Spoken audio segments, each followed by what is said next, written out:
تہذیب انسانیت ختم. زنا کو جرم سمجھنا چھوڑ دیا, ہومو سیکس اور لڑکیاں لڑکیوں کے ساتھ انوالو, لڑکے لڑکوں کے ساتھ گندگی اور درندگی معاشرے. شہوت پرستی کا نام ترقی رکھ دیا ہے, خواہشات کی غلامی کا نام کیا رکھ دیا ہے؟ ترقی. پھر اپنے لیے اصول کچھ اور ہیں, غریب ملکوں کے لیے اصول کچھ اور ہیں. دنیا کے بڑے بڑے دہشت گرد آج دہشت گردی کے خلاف مہم چلا رہے ہیں, کیونکہ وہ چھوٹی موٹی دہشت گردیاں نہیں جانتے. اپنے ملکوں میں بڑا زبردست سسٹم بنایا ہوا ہے, لیکن جب کسی غریب ملک کی بات آتی ہے تو ان کے بچے, ہزاروں بچے بھوکے مر رہے ہوں, ہزاروں کا خون چوسا جا رہا ہو, اس پر ان کو رونا بولو نہیں آتا. تو پہلی بات تو یہ کہ اس ترقی کو جو آپ ترقی سمجھ رہے ہو نا, اسلام آپ کا یہ کانسیپٹ کلیئر کر رہا ہے کہ آپ گوروں سے اور ان ترقی یافتہ قوموں سے اتنا متاثر ہونے کی کوشش نہ کریں. کچھ بھی نہیں ہوتا, بہت زیادہ ترقی کر کے بھی کچھ زیادہ نہیں ہوگی. زیادہ دیکھو, انسان کے لیے اس زمین میں جتنی بھی ترقی ہو جائے, میرے اور آپ کے لیے اتنی ترقی کی ویلیو ہے جتنی ترقی میری زندگی میں ہوگی, جو میری زندگی میں میرا ساتھ دے. میں سمجھا پا رہا ہوں اپنی بات؟ اس کی میں ایک مثال سے بات سمجھاتا ہوں. آپ نے کسی انجینئر کو آرڈر دیا کہ نقشہ بناؤ, اور سول انجینئر کو آپ نے آرڈر دیا کہ نقشہ بنا کے پھر ٹھیکیدار کو لے کر آئے, یار میرے لیے ایک محل بنا دو. کیا بنا دو؟ مقابلہ ہو رہا تھا محل بنانے میں کہ کون اس فیلڈ میں زیادہ ترقی کرتا ہے. بات سمجھو ذرا اچھی طریقے سے. آپ 8-10 دوست تھے نا, سب کی عمریں ہیں 50-50 سال. کتنی عمریں ہیں؟ یا 60 سال سمجھ لو, ریٹائرمنٹ کی عمر 60 سال. ایک نے جھگی بنا دی, ٹھیک ہے نا, چھوٹی سی. دوسرے نے مٹی کا تھوڑا پکا مکان بنا دیا. تیسرے نے سیمنٹ کا مکان بنا دیا 120 گز کا جو نارمل ہوتا ہے. چوتھے نے تھوڑا اس سے اچھا بنا دیا. آپ نے جو بنایا نا, اربوں خربوں روپے لگا کے اتنی خوبصورت بلڈنگ, اس کی بنیادیں جو کھودی گئی ہیں وہ حبیب بینک کی بلڈنگ جتنی بنیادیں, اور اوپر سے اس کو برج خلیفہ بنا دیا آپ نے. میں سمجھا پا رہا ہوں؟ اور بہت کچھ لگا دیا اس کے اوپر. شیشے اس کے ایسے خوبصورت بلٹ پروف شیشے ہیں, گولی کا اثر نہیں ہوتا اس میں. واش روم ایسے ہیں کہ غریب آدمی کہتا ہے یار یہ واش روم مجھے کرائے پہ دے دو. اتنے خوبصورت واش روم, سونے کے نل کے لگا دیے اس میں. سسٹم ایسا بہترین, لفٹ کا سسٹم, ایک ہماری لفٹ ہے نا, بٹن دباؤ. کئی لوگ پھنس چکے ہیں بیچارے, ابھی تو ہو سکتا ہے کچھ لوگ لفٹوں میں ہی ہوں, لوگ ان کو عیدی سینٹر میں تلاش کر رہے ہیں, اور وہ 6 سال سے ایک لفٹ کے اندر مر کھپ کے بیچارے ختم ہو گئے ہوں. کوئی دیکھنے والا تھوڑی ہے بھائی. اگر لفٹ نیچے نہیں آ رہی تو آپ زیادہ زیادہ یہ کرو گے نہیں آ رہی تو چلو کہیں اور سیڑھیوں سے چلے جاؤ. کوئی انکوائری تھوڑی کرتا ہے کہ اب تک کیوں نہیں آئی, کوئی بندہ تو نہیں پھنسا ہوا اس میں نا. لوگ عیدی سینٹر میں تلاش کر رہے تھے, ہمارے ابا 6 سال پہلے جمعے کی نماز پڑھنے گئے تھے, اب تک واپس نہیں آئے. لفٹ میں جا کے دیکھو بھائی, پھنستے ہیں. ابھی پرسوں ایک آدمی نے پھنس گیا تھا لفٹ کے اندر, اور اچھی جگہ پہ لفٹ میں پھنسا ہوا تھا, وہ تو شکر ہے نکل گیا. تو آپ نے ایسا لفٹ کا سیٹ اپ لگایا اس میں کہ بڑی وی آئی پی قسم کی لفٹیں, کہ لفٹ کو لفٹ کرانے کا دل کر رہا ہے آپ کا کہ اس سے اترو ہی نہیں. بہت زبردست لگژری بلڈنگ بن گئی بھائی. اب سب کہہ رہے ہیں یار ترقی اس نے زیادہ کی ہے, اور سب سے زیادہ تنزل میں وہ ہے جس نے جھونپڑا ڈالا ہوا ہے. ترقی تو یہ ہے, اسی کو ترقی کہتے ہیں نا آج کی زبان میں. تو آپ نے کہا کہ یار یہ تو عقل مند کہے گا کہ اس کمبخت کی عمر 60 سال ہے بھائی. 60 سال کے بعد پاکستان میں آدمی غریبی میں چل رہا ہوتا ہے. کس میں چل رہا ہوتا ہے؟ تو اس نے کرنا کیا ہے؟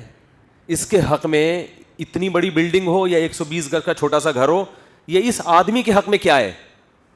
برابر ہے. سمجھتے ہو؟ ہاں, بعد والے فائدہ اٹھائیں گے اس سے, لیکن بعد والے بھی کتنے سال فائدہ. دیکھو ترقی ہم یہ دیکھ رہے ہیں اجتماعی سطح پہ. بات یہ ہوتی ہے کہ فائدہ تو انفرادی طور پر ہر آدمی اٹھاتا ہے نا اس ترقی سے. تو انفرادی طور پر کون کتنا فائدہ اٹھا رہا ہے؟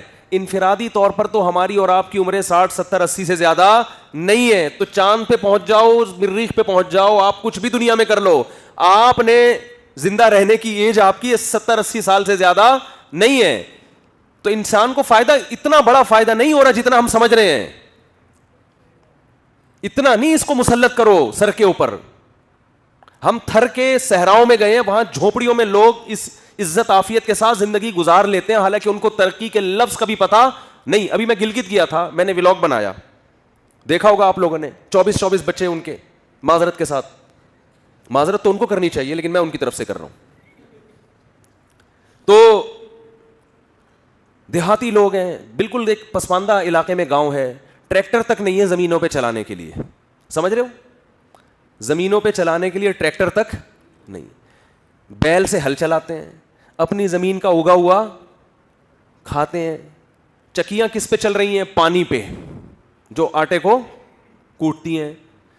اب جا کے کہیں لائٹ کا انتظام ہوا ہے, ورنہ وہ بھی نہیں تھا پہلے. 1000 سال کا انسان بھی ایسا ہی تھا, یہی ہوگا نا 1000 سال پہلے, کیا خیال ہے؟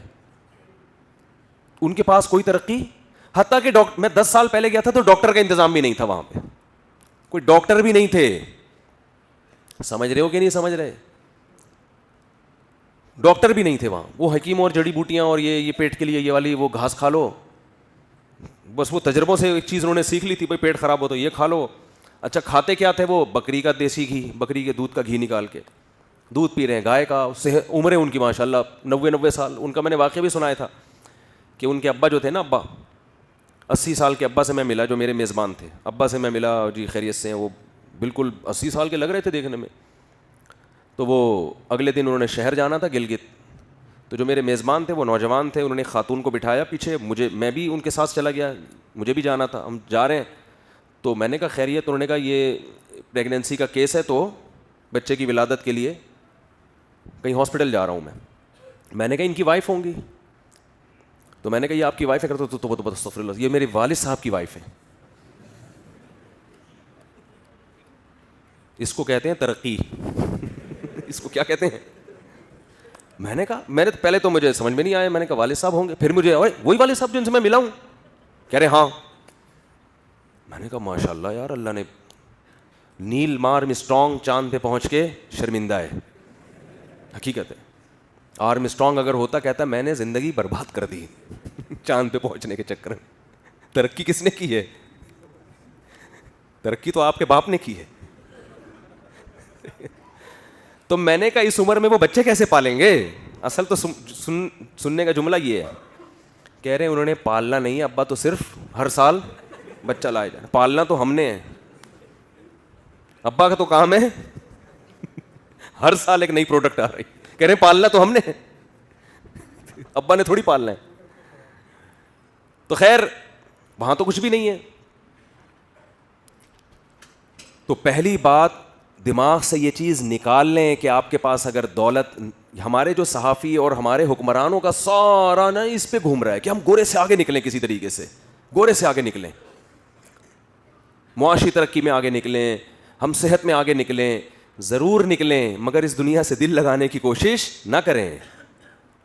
وہ اس کی بیس ترقی کی وہ نہیں ہونی چاہیے جو گورے کی ہے, کیونکہ وہ ترقی تو فرعون نے بھی کی ہے, وہ ترقی تو ہارون نے بھی کی ہے, اور یہ والی ترقی ہمارے نبی نے تو معاذ اللہ بالکل بھی نہیں کی. ان کے پاس تو پیسہ نہیں تھا, ہمارے نبی کے پاس کچھ بھی نہیں تھا. اسلام جس ترقی کا قائل ہے وہ ترقی یہ ہے اللہ کو راضی کرنے کے لیے انسانیت کی خدمت. ہر میدان میں آگے بڑھنا ہے, کس کو خوش کرنے کے لیے؟ اللہ کو. اور یہ جو مولانا ٹائپ کے لوگ آپ کو بتاتے ہیں کہ یہ کرنے سے جنت ملے گی, تو یہ دنیا کی باتیں ہی نہیں کر رہے ہوتے, یہ آخرت کی باتیں ہی کر رہے ہوتے ہیں. یہ اشکال آپ کا اس وقت درست ہوتا جب وہ آخرت کی باتیں کر کے اس کو دنیا سے کنیکٹ نہ کر رہے ہوتے, دنیا سے جوڑ نہیں رہے ہوتے. جو اسلام بار بار جنت اور جہنم کی بات کرتا ہے نا, وہ جنت اور جہنم کو اس نے جو جوڑا ہے جن اعمال کے ساتھ, وہ تمام اعمال آپ کی دنیاوی ترقی کا بھی ذریعہ بنتے ہیں. ان میں کوئی عمل ایسا نہیں ہے جو آپ کو دنیاوی ترقی سے روک لے.